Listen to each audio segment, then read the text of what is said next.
afternoon, good evening and good morning from wherever you are. And yes, this is one of those annoying videos where we are saying, let's talk. And we're talking Zelda Tears of the Kingdom.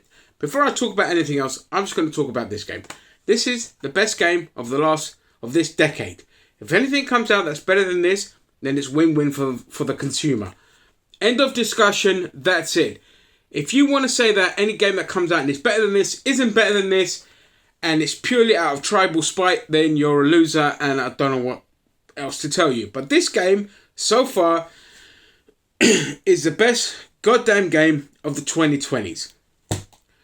Why is it such a good game? Well, number one, single player. Number two, it's so big, but yet there's so much to do in it. Usually the complaint is, big open worlds does not equal a good time, and I agree with that. You get a lot of games that have massive open worlds and there's nothing to do in there. It's just bloated for the sake of being bloated, just like me. Alright?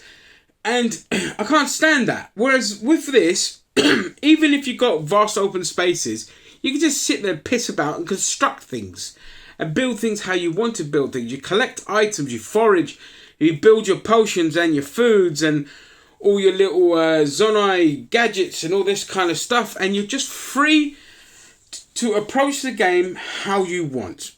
The level of freedom in this game is ridiculous, and for me it's a dream come true, because a lot of people will often complain about Ubisoft games where for some reason people are pissed off that you can approach a mission how you want to.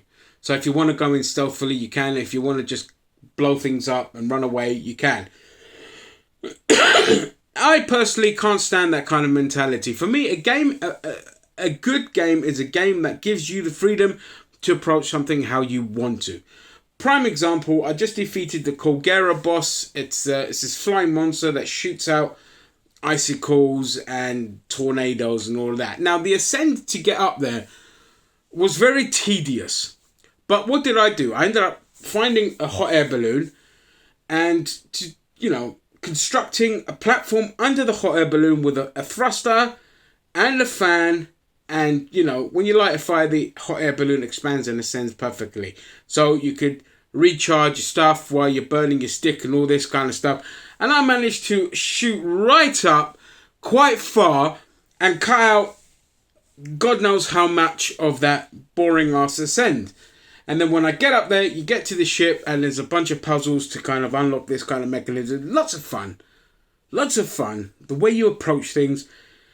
It's just, this game just stop being so much fun. I'm lying. Don't stop being so much fun. Be fun. I've clocked in about over 20 hours, which I know for a lot of people it's like, noob. But I'm an old man. I can't game like I used to.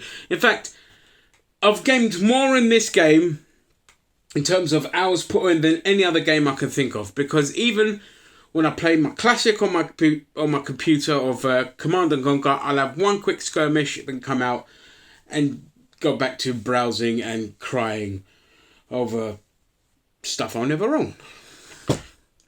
But with this game, because it's so chilled and relaxing and stress-free, although I do have issues with the combat system in this game. It's really frustrating, and they carried over the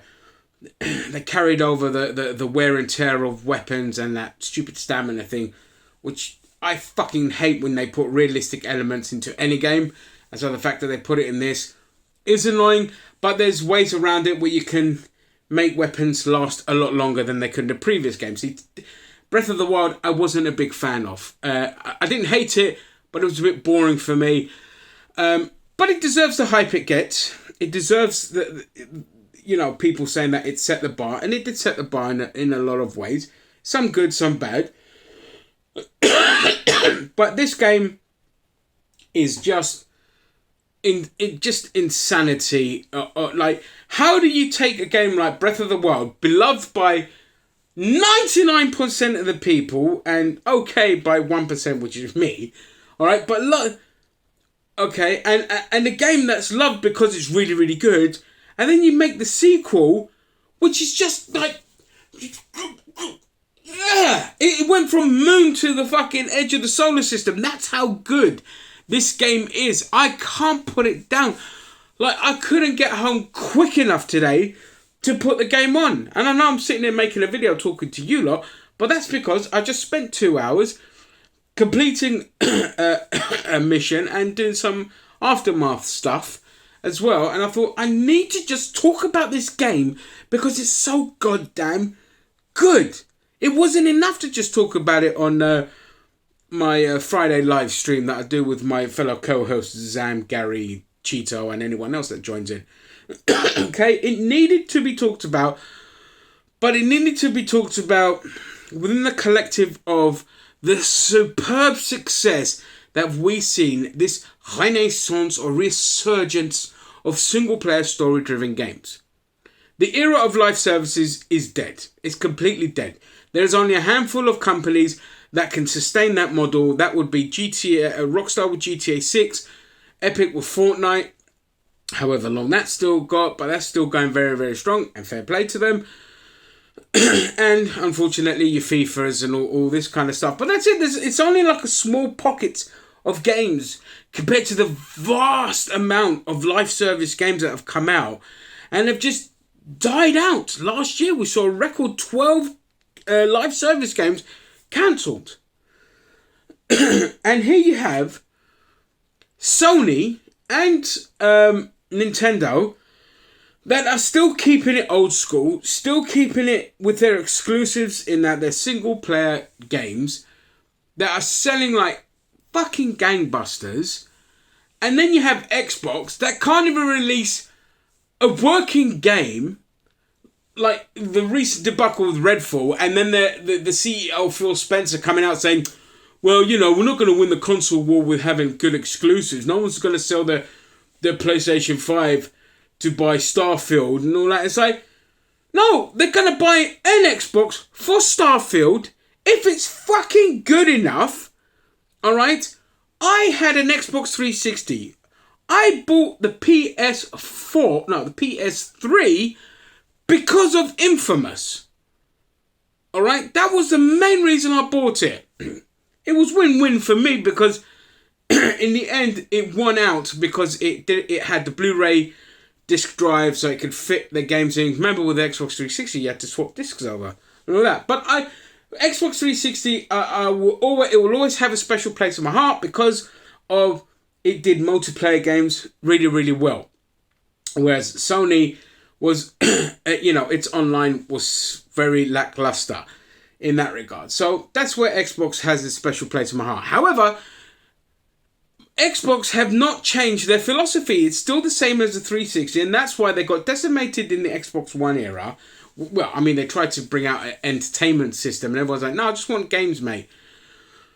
And then with the Xbox Series X, they really do not care about it. They just want to sell you the Game Pass. But the problem is, you don't have any good exclusives, and every exclusive that's come out has been a disaster. Alright, Halo Infinite, now I'm just hearing whispers that the game is getting better, but it's too little too late. And this is, and I get annoyed with people who want Xbox to buy Activision. It's like, why? Why? I mean, hopefully with the Redfall debacle, Phil Spencer either gets kicked out or like to fire up his ass to say, alright, we have to start making some bloody good games and we are going to oversee all the fucking projects because this has been a disaster. So, unless that happens, I do not want Activision to be bought by Xbox. I'd rather Bobby Kotick just fucks off and somebody takes over, or somebody else buys them.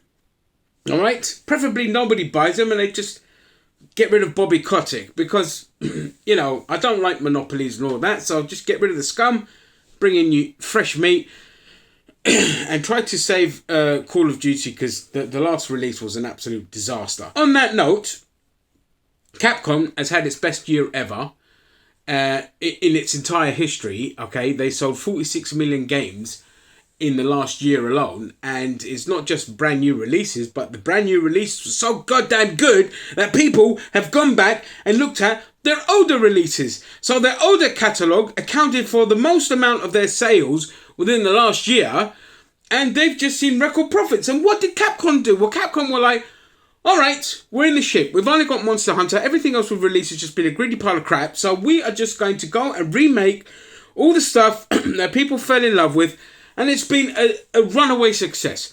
And they've taken that ethos and they're putting it into newer games. So Street Fighter 6 looks incredible. It's even getting me excited for Street Fighter. They've taken a different approach to it. I know that. Though, of course, with beat 'em ups, always be wary because of the greedy microtransactions, and it's not far for Capcom to do that because they were just as notorious as everyone else. Let's not forget Street Fighter 5 even had companies that were allowed to advertise in a game that you paid 60 quid for. But they've gone back and to the classic model of just releasing single-player, story-driven games, and they've seen their best success in their entire history.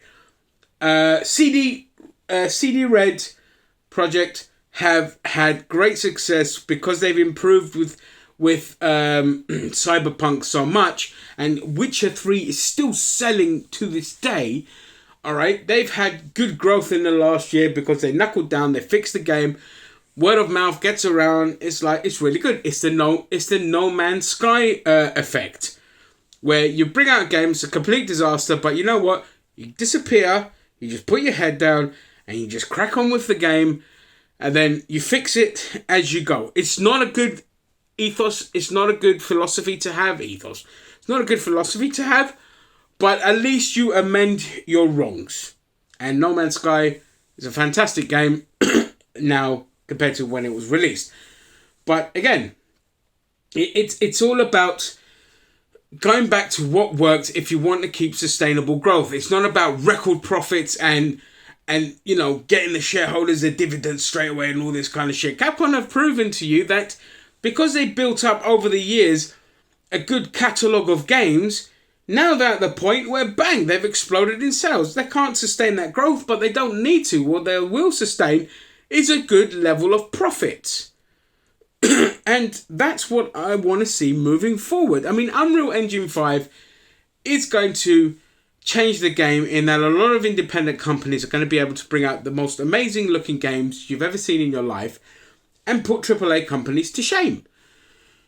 And I'm hoping that is what happens, and I'm not just chatting complete bollocks. But that being said, we need more of this, more Elden Rings, more God of Wars, more all of that, because finally we're at a point where there are little nuggets within the giant turd that is gaming. And it can only get better, I think, I hope. But if it doesn't, then there is a shit ton of great single-player story-driven games that you can tap into and keep yourself going until the big AAA companies get their shit together. And if they don't, tough. They're going to lose out. And companies like Nintendo will still keep bucking the trend of thinking they're going to flop and then coming out and just blowing everyone away. And that is it. Is this game worth getting the Switch for? The first time ever in my life, I'm going to say yes. Because, well, I say the first time ever. The second time ever in my life, yes. Because the first time I said that was when I bought Infamous PS3 just to play Infamous. Okay? This is worth buying the Switch for. So go out, get it. Fantastic job. I'm sitting here praising Nintendo. I'm not a Nintendo fanboy. The last Nintendo system I had was a GameCube. I hated the Wii and I hated the Wii U. But the Switch, I managed to get it really, really cheap. Like £120 with 2 games. Don't ask me how. I just managed to do it. Well, it was a voucher and Amazon vouchers combined, and that's how. Okay? It's not like some kind of weird mystery and that. But overall, the Switch has not been like... I've been a bit disappointed with it. But for whatever little games I've played on it, I've absolutely loved. Minus Ultimate Alliance 3, which is an insult to Ultimate Alliance 2, which is one of my all-time favourite games. So that being said, I will leave it there. And yes, if you've got cash to burn, just go out and buy a Nintendo Switch with Tears of the Kingdom. You won't be disappointed because you're going to be playing that game for God knows how long. That is all. Let normality resume.